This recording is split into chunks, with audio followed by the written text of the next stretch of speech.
Bonjour à tous, aujourd'hui on se retrouve dans une nouvelle vidéo où on va voir ensemble comment on crée des custom post types avec JetEngine. Alors JetEngine c'est quoi? C'est un plugin qui fait partie de la suite CrocoBlock, d'accord? Donc j'ai fait une vidéo précédemment où j'expliquais ce que c'était CrocoBlock, d'accord? Donc parce que CrocoBlock c'est un éditeur avec énormément de plugins, d'extensions WordPress qui fonctionne aussi bien avec Elementor qu'avec Gutenberg, que même maintenant avec Brick, le page builder, le nouveau page builder WordPress, qui est prometteur, pour info. Et du coup, avec JetEngine, on a la possibilité de faire énormément de choses. Et aujourd'hui, dans cette vidéo, on va voir ensemble comment on crée des custom post types avec JetEngine. On se retrouve tout de suite, je vous partage mon écran. Alors, on se retrouve sur WordPress. Alors, on va aller dans la suite CrocoBlock et on va aller dans le tableau de bord pour pouvoir télécharger du coup JetEngine. Donc, on est ici, donc on voit qu'il y a beaucoup de plugins. On va installer JetEngine, on l'active et une fois activé, on le retrouve ici, d'accord? Et on voit qu'on peut faire plein de choses. Donc, nous, ce qui va nous intéresser, c'est de créer des post types. Alors, déjà, qu'est-ce que c'est que des custom post types? Donc, si on prend custom post type, une définition du coup de custom post type. Alors, on va plutôt utiliser ChatGPT, comme c'est la mode. Voilà. On va demander à ChatGPT de nous donner une définition.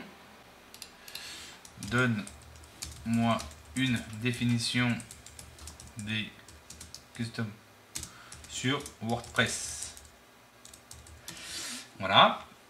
Donc, c'est des publications, alors là on est en train de lire sur WordPress, sont des types de contenus spécifiques qui permettent aux utilisateurs de créer et gérer facilement différents types de contenus sur leur site web.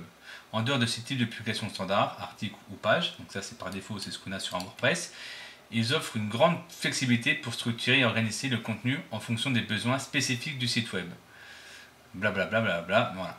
Donc vous avez compris, c'est des choses qui permettent, voilà, quand on a par exemple sur notre site internet, on a un blog, d'accord, et on veut rajouter, je sais pas, un annuaire de société ou, je sais pas, des biens immobiliers parce que vous êtes dans l'immobilier, etc., etc., ben, on va pas forcément utiliser ce qu'on a ici dans article, on va créer plutôt un custom post type, d'accord?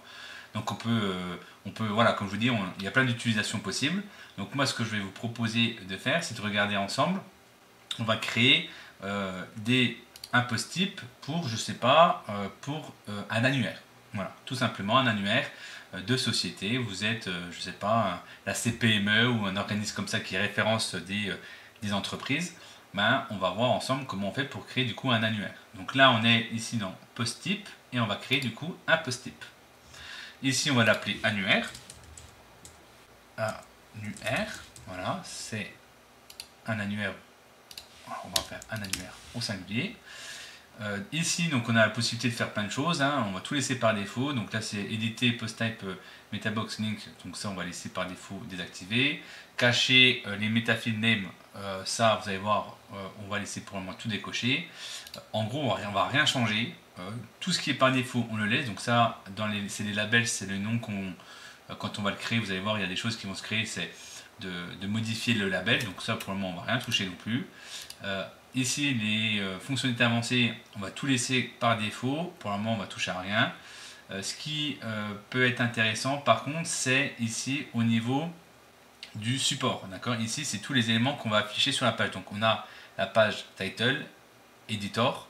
On peut, par exemple, aussi ajouter l'image à la une. C'est bizarre d'ailleurs qu'ils ne le mettent pas par défaut. On va rajouter ça. Et ici, on a ce qu'on appelle des métafields. On verra après ce que c'est. D'accord. On va juste déjà activer ça. On ajoute le post type. Et là, du coup, on voit arriver dans post type annuaire. Donc là, si je rentre dedans, donc vous allez voir, c'est exactement la même chose que ce qu'on aurait dans article. Donc si je rentre là-dedans, voilà, on a un titre. Si je vais dans article là, par exemple, tac, on a, alors vous avez vu, il y a plusieurs actions là-haut, mais autrement, on a pareil, titre. Ici, on n'a pas forcément les mêmes colonnes, mais vous allez voir que c'est des choses qu'on peut modifier facilement ici. Parce que là, on peut ajouter différentes colonnes, d'accord, donc avec les valeurs qu'on veut, tout simplement. Donc on verra ça ensemble tout à l'heure. Et quand je vais ajouter un annuaire, hop, je clique ici pour ajouter un élément. Donc j'ai accès à un titre, à la description. Et j'ai également maintenant accès ici normalement à,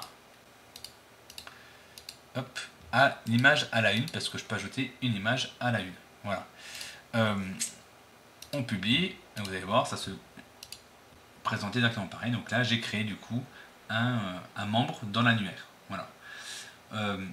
Si on modifie, par exemple, si on regarde, tac, ici, on va ajouter les révisions et je sais pas, ça c'est le résumé, d'accord.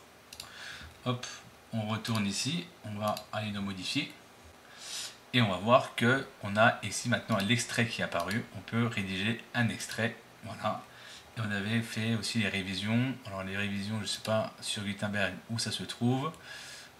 Tac tac tac tac tac tac. Ça c'est une bonne question. Alors comme j'utilise pas très peu Gutenberg, je sais pas où se trouvent les révisions. Bah écoute, ça doit se trouver là-dedans, hein.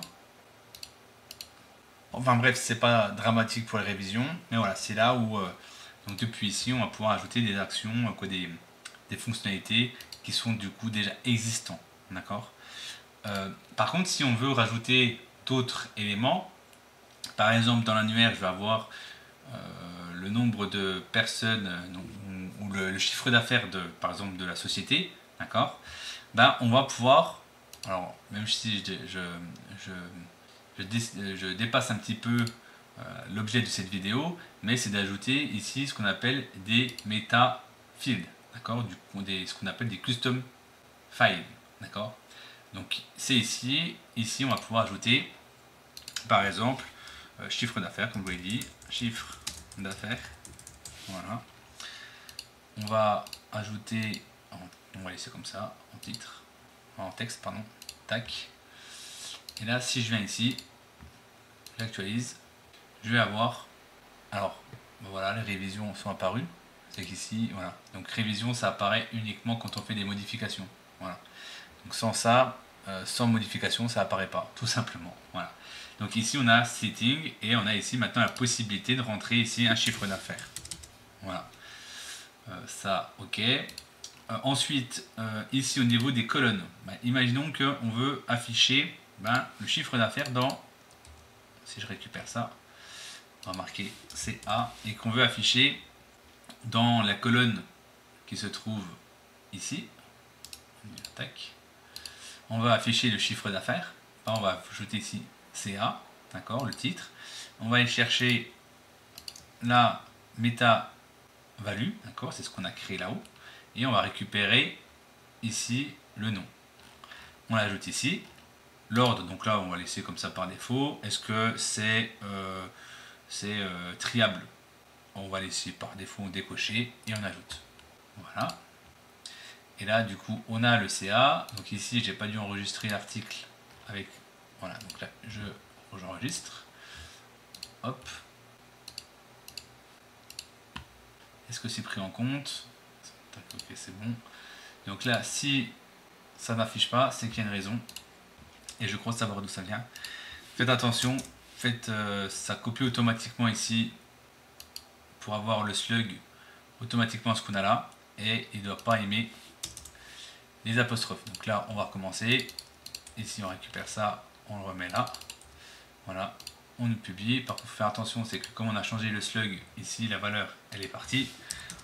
On remet la valeur 500. Voilà. Hop. On revient dans l'annuaire.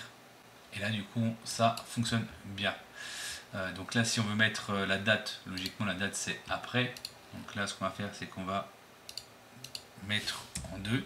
On va mettre tout simplement en 2. On va voir ce que ça donne. Voilà. Et là, on a bien le titre, le CA et la date. On peut voir aussi qu'il y avait d'autres éléments. Donc, on va voir ensemble. Donc là, on peut mettre, par exemple, post-terme. Ça, c'est des catégories. On verra après. Post-ID. Voilà, donc là, c'est quoi? C'est des éléments qu'on peut, alors ça je vous montrerai un peu plus tard, c'est des éléments qui sont rattachés à JetEngine avec, voilà, donc ça on regardera ça un peu plus tard, on va laisser par défaut, on va pas regarder ça tout de suite. Mais du coup, on n'a pas forcément d'autres données que ça. MetaValue, bien entendu, c'est quelque chose qui est énorme parce que tous les champs qui sont ici, on va pouvoir les utiliser et les mettre dans la colonne. Donc voilà. Donc voilà comment on crée des custom type post. Ça serait intéressant de voir, et ça on verra ça dans une vidéo, c'est comment utiliser ces custom type post directement sur le site web, parce que voilà, on a créé un custom post, c'est cool, c'est bien, mais comment on ajoute ensuite du contenu, ce contenu-là, comment on fait pour la mettre en page, le mettre en page avec Elementor notamment, ou Brick, ou peu importe, on verra ensemble tout ça, et du coup créer vraiment un vrai annuaire. Voilà. Donc on se retrouve pour une prochaine vidéo. Merci.